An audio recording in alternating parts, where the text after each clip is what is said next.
बार एक छोटा लड़का अली बाजार गया। उसे रास्ते में एक और एक मिला जो पैसों से भरा था। अली का दिल चाहता था कि वो पैसे रख ले, लेकिन उसकी माँ ने उससे हमेशा कहा था, सच बोलने वाला कभी कभी दुख उठाता है, मगर आखिर में अल्लाह उसे कामयाबी देता है।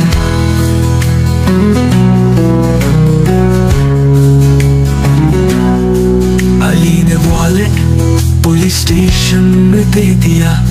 थोड़ी देर बाद वॉलेट का मालिक आया, बहुत रो रहा था।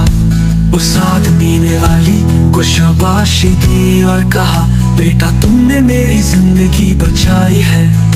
ये पैसे मेरे बीमार बच्चे के इलाज के लिए थे।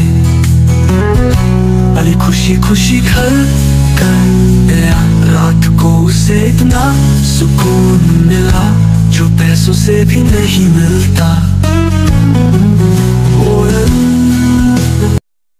अगर आप अपनी माँ से प्यार करते हैं तो वीडियो को लाइक करें, शेयर करें।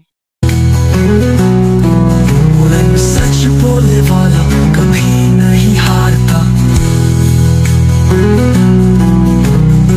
सच्चाई हमेशा जीत जाती है। Please subscribe to Young Production.